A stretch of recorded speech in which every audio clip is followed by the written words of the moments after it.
माँ भारती को प्रणाम करते हुए आप सबके इस गुरु माता पिता को प्रणाम करता हूं। बच्चों, आपको बहुत सारा प्यार और सभी लोगों को सुबह की राम राम।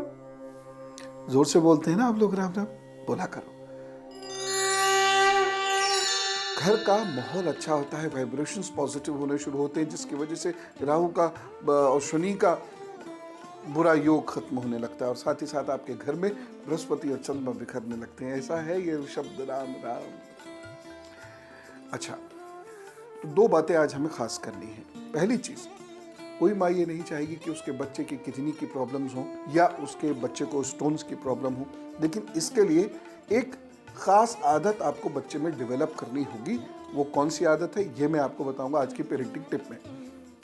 और दूसरी बात आपको यह बतानी है कि हमको जाने अनजाने कुछ बड़े बुरी आदतें पकड़ लेती हैं, तो उन आदतों को क्यों छोड़ना जरूरी है और उन आदतों के क्या बुरे संकेत हैं ये आप जानिए। जैसे हम लोग कहीं हर वक्त खुजाते रहते हैं, खुजली ना होने पर भी, और ये अनैच्छिक क्रिया होती है। जब ये काम शुरू होता है तो हमें पता नहीं चलता, कोई याद दिलाता है या अचानक हमें थोड़ी देर बाद याद आता है, तो फिर हम ऐसे ऐसे करके अपनी खीज मिटाते हैं। खुजली ना होने पर भी खुजाने की आदत ये अच्छे संकेत नहीं है। इसे शीघ्र छोड़ने की कोशिश कीजिएगा। आज से खत्म। दूसरी चीज है, बहुत सारे लोग जब चलते हैं तो कमर या कंधे को झुकाकर चलते हैं। ये आदत अच्छी नहीं।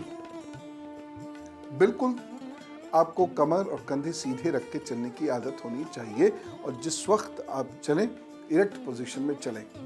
इससे आपको बहुत सारे रोग जो गर्दन के, कमर के या न्यूरो सिस्टम के हो सकते होंगे, वह धीरे धीरे ठीक होने लग जाएंगे। इसलिए कभी भी ऐसा नहीं कीजिएगा। हाँ, अगर आपके ना चाहते हुए भी कमर और गर्दन कंधे ऐसे झुक जाते हैं तो कृपा करके बोन डेंसिटी का टेस्ट या विटामिन डी का टेस्ट डॉक्टर साहब से मिलकर जरूर करा लीजिएगा। उनकी सलाह से उसके बाद काम कीजिएगा। एक छोटी सी चीज मैं और कहना आपसे चाहता हूं कि जब हम चलते हैं तो पैरों को बहुत पटक कर चलते हैं। यह आदत आज से खत्म। पटक कर पैर नहीं चलने चाहिए। इससे दिमाग कमजोर होता है, इससे घुटने कमजोर होते हैं, इससे हिप्स की हड्डियां कमजोर होती हैं, जो आपको बुढ़ापे में दिक्कत करती है। आज तो आप चल लो, लेकिन बुढ़ापे में दिक्कतें होती है और वहाँ सुधार होने का फिर कोई चांस ज़्यादा रहता नहीं है। तो ऐसा नहीं करेंगे आप। हाँ, आप एनसीसी में हैं, आप फोर्सेस में हैं, तो एक अलग बात है, आपको परेड के समय ऐसा करना होगा, लेकिन ऐसा तब किया जाता है जब आपके शूज़ वैसे होते हैं, स्पेसिफिक शूज़ होते हैं, तब आप पैर पटकते हैं। और जब आप पैर पटकते भी हैं तो उसमें ज़्यादातर समय में कदम ताल को छोड़ दें तो एड़ी पंजा की ड्रिल होती है। इसीलिए जब आप जूते पहने तो अलग बात है, अन्यथा आपको धप धप धप धप करके चलने की आदत छोड़नी होगी। एक और चीज़, यदि आप चलते हैं और पैर छितरा के चलते हैं, ये बहुत बुरी आदत है, छोड़ दीजिएगा। क्योंकि ये इस बात का स्पष्ट संकेत है कि आपको, यदि आप स्त्री हैं तो यूट्रस की प्रॉब्लम कभी ना कभी होगी और इसके साथ साथ आपकी कमर की प्रॉब्लम कभी ना कभी होगी। और पुरुषों को ऐसे बिल्कुल नहीं चलना चाहिए। इससे L3, L4, L5 में परेशानी होने के चांसेस बढ़ जाते हैं, डिस्क स्लिप वगैरह होने के चांसेस बढ़ जाते हैं। इसलिए जब आप चलें, स्ट्रेट होकर चलें और पैरों को एक दूसरे के इस तरीके से आगे रखते हुए तेज़ी से चला करें। जब मैं कह रहा हूँ इरेक्ट पोजीशन में चले, सीधे तन के चले, इसका मतलब नहीं शरीर को बिल्कुल अकड़ा के ऐसे ऐसे चल दिए। थोड़ी देर में दर्द होने लगेगा, कोई नस का और खिंच जाएगी आपकी, लेकिन चलिए एकदम सीधे, हंसते हुए, खुशी खुशी। इससे दूसरों पर प्रभाव पड़ता है, मंगल अच्छा है इस बात का संकेत मिलता है और मंगल अच्छा होने भी लगता है। कुछ एक आदतें ऐसी हैं, मैं आपसे आज छुड़ा के रहूँगा, उनको अपनी ज़िंदगी से बिल्कुल निकाल के फेंक दीजिएगा। और साथ ही साथ याद रखिएगा कि मुझे माताओं को पेरेंटिंग टिप देनी है जिससे उनके बच्चों को पथरी की या किडनी की प्रॉब्लम ना हो।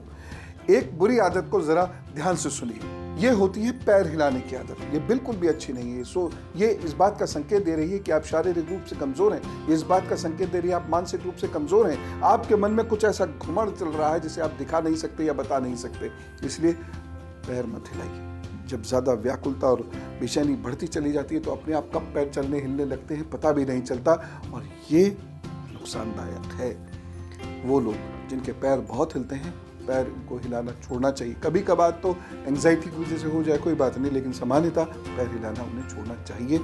और एक बात का उन्हें बहुत विशेष ध्यान रखना चाहिए, और वो ये है कि ऐसे व्यक्ति को अपने दिमाग को मजबूत रखने के लिए अनेक उपाय करने चाहिए, जैसे शंखपुष्पी, आंवला आदि का सेवन करना और ध्यान करना।